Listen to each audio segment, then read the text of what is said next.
ኤርትራ ምክትል ፕሬዝዳንት ሓፈሻ ጉባኤ ውድብ ሕቡራት ሃገራት ዩኤንኤ ኮይና ተመሪጻ። ሃገራት ኤርትራ መበል 85 ስሩዕ ኣኼባ ሓፈሻዊ ጉባኤ ውድብ ሕቡራት ሃገር ዩኤንኤ ጀነራል ኣሴምብል ብዝረኸበቶ ልዑል ደገፍ ድምፂ ኣባል ሃገራት ሓንቲ ካብ ምዃና ፕሬዝዳንት እቲ መበል 81 ሓፈሻዊ ጉባኤ ኮይኑ ተመሪጹ ኣሎ። ኤርትራ ነቲ ቢሮ ብሓባር ክትመርሕ እያ።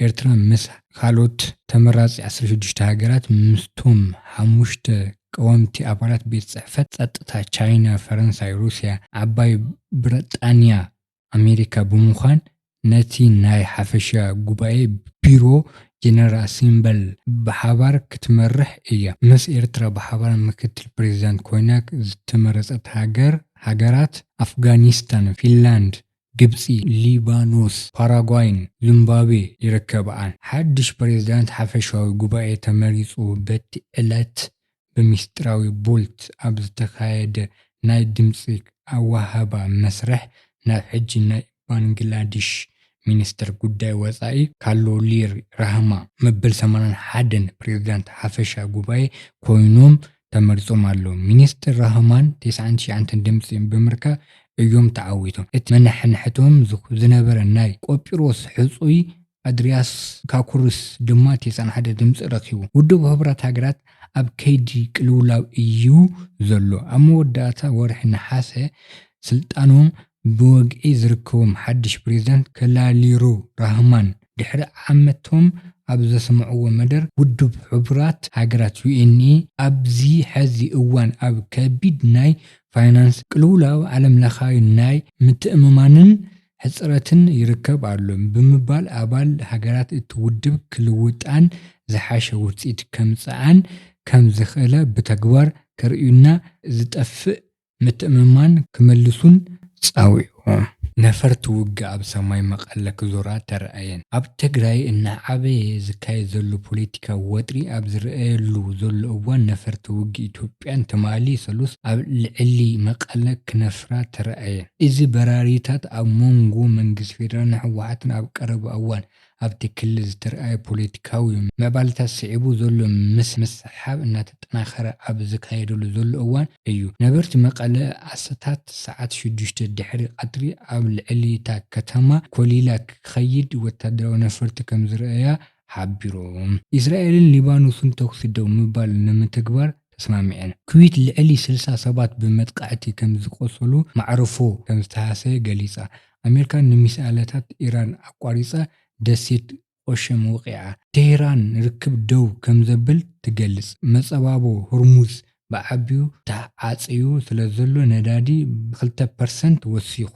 እስራኤልን ሊባኖስን ተጻባኦታት ንምቁራጽ ተኹሲ ደው ምባልን ንምትግባር ከም ዝተስማምዓ ምምሕዳር ትራምፕ ኩናት ኣሜሪካን እስራኤልን ኣብ ልዕሊ ኢራን ንምቁራጽ ዝሰፍሐ ስምምዕነት ክገብር ዘለዎ ተስፋ ንምዕባይ ከም ዝኾነ ኣፍሊጡ። ምስ ኣሜሪካ ዝኾነ ይኹን ስምምዕ ብኸፊል ኣብ መንጎ እስራኤልን ሊባኖስን ዝግበር ውግእ ከብቅዕ ቅድመ ኩነታት ዝገበሩ ቴህራን ኣቀዲማ ንኩዌት ወቂዓ ማዕረፎ ነፈርቲ ዕንወትን ዓሰርታት ቆሲለን። ሰራዊት ኣሜሪካ ኣብ ጥቃ መጸባቦ ሆርሙዝ መጥቃዕቲ ኣብ ዘካየደትሉ እዋን ምቁራጽ ተኹሲ እስራኤል ሊባኖስ ምስ ኢራን ዝተሰለፈ ሚሊሻ ሂዝቦላህን ተኹሲ ሙሉእ ብምሉእ ምቁራጽን ኩሎም ሰራሕተኛታት ካብ ዘርፈ ደቡብ ሊባኖ ምውፃእን ዝተመርኮዘ ምዃኑ ሚኒስትር ጉዳይ ወፃኢ ኣሜሪካ ድሕሪ ኣብ ዋሽንግተን ዝተኻየደ ድርድር ዘውፅኦ ሓበሬታዊ መግለፂ ሓቢሩ። ክልቶም ወገናት ኣብ ዝሓለፈ ወርሒ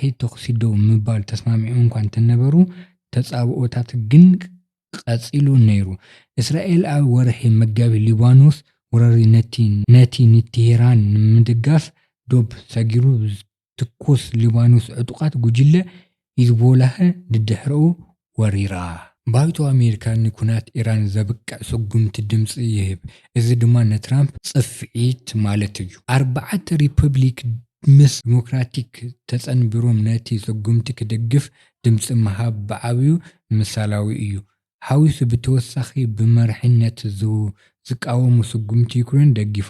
ዲሞክራቲስ ኣብ መፍረቂ ምርጫ ሕዳር ኣብ ዝቐረበሉ ዘሎ እዋን ብተመጣጣኒ ዋጋ የጎልህ ዋሽንግተን ሪፐብሊካን ዝምራሕ ባይቶ ወኪል ህዝቢ ኣሜሪካ ፕሬዝዳንት ዶናልድ ትራምፕ ኩናት ኣንጻር ኢራን ከይቀጽል ዝኽልክል ውሳነ ትማሊ ሮበ ኣጽዲቑ። እዚ ድማ ኣብ ኣባላት ሰልፊ ብዛዕባ እቲ ንሰለስተ ኣዋርሕ ዝጸንሐ ግጭትን እናዓበየ ዝኸይደሉ ዘሎ ስክፍታን ዘንጸባርቕ እዩ። እቲ ባይቶ 215 ኣንጻር 208 ድምጺ ሂቡ። ትራምፕ ኣብ ክልቲኡ ባይቶታት ሴኔትን ሰልፊን ዝበዝሖ ድምፂ እኳ እንተሃለወ ኣብ ኮንግረስ ናይ መወዳእታ ምንቃፍ እዩ ነይሩ። ንሕጂ እቲ ድምፂ ብዓብዩ ምሳላዊ እዩ፣ ምክንያቱም ሕጊ ወፃኢታዊ ንክኸውን ብሰኒ ከምኡውን ብባይቶ ክሓልፍ ኣለዎ። ውሳኔታት ስልጣን ኩናት ዋላ ብኮንግረስ እንተጸዲቁ ቅዋማዊ ይኹን ድዮም ዝብል ክትዕ ኣሎ። እቲ ድምፂ ብዛዕባ ኣብ ገለ ሪፐብሊክ ብዛዕባ ኣተሓሳስባ ትራምፕ ነቲ ግጭት ዘይምርግጋእ ዘንጸባርቕ ኮይኑ እቲ ኩናት ራዕባይ ወርሒ ኣብ ዝኣተወሉ ዘሎ እዋን ንስልጣናዊ ፕሬዝዳንት ኩናት ንምግታእ ሳሕርቲ ዝካየድ ክልተኣዊ ጻዕሪ ዘመልክት እዩ። ቅድሚ ሕጂ ዝቐረቡ ሰለስተ ውሳኔታት ሓይልታት ኩናት ኣብ ባይቶ ብዝቐጸለ ፍልልይ ፈሺሎም ስለዝነበሩ መራሕቲ ሪፐብሊክ ናይቲ ባይቶ ድማ ኣብ ዝሓለፈ ወርሒ ነቲ ዝሓለፈ ተኽእሎ ዝረኣየሉ ዝነበረ እዋን ድምፂ ምሃብ ሃንደበታዊ ኣወንዚፎም። መንገዲ ኣየር ኩዌት ብሰንኪ ናይ ኢራን ሚሳኤልን ድሮን መጥቃዕትን ከቢድ ዕንወት ወሪድዎ።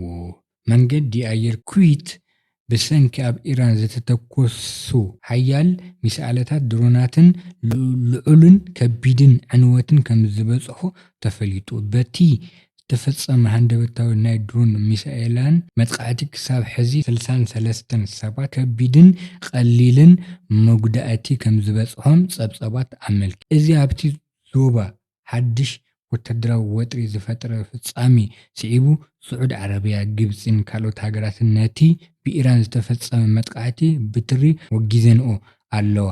ኢራን ብወገና ነቲ ዝፈጸመ ወተሃደራዊ መጥቃዕቲ ብዝምልከቱ ኣብ ዝሃቦ ምላሽ እቲ መጥቃዕቲ ዝፈጸመቱ ኣብ ልዕሊ ሲቪላዊ ትካላት ከይኮነስ ኣብቲ ከባቢ ዝርከቡ ናይ ኣሜሪካ ወተሃደራዊ ማዕስከራት ምዃኑ ገሊጻ።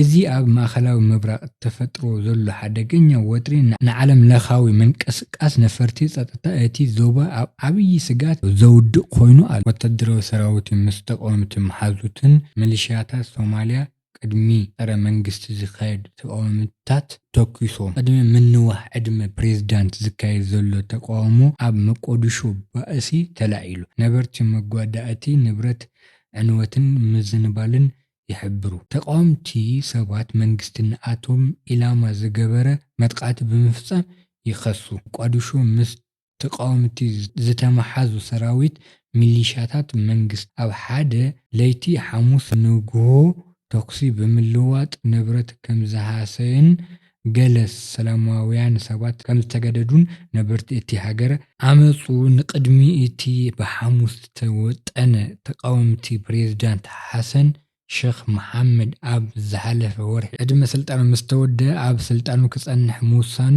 ዝተለዓለ እዩ።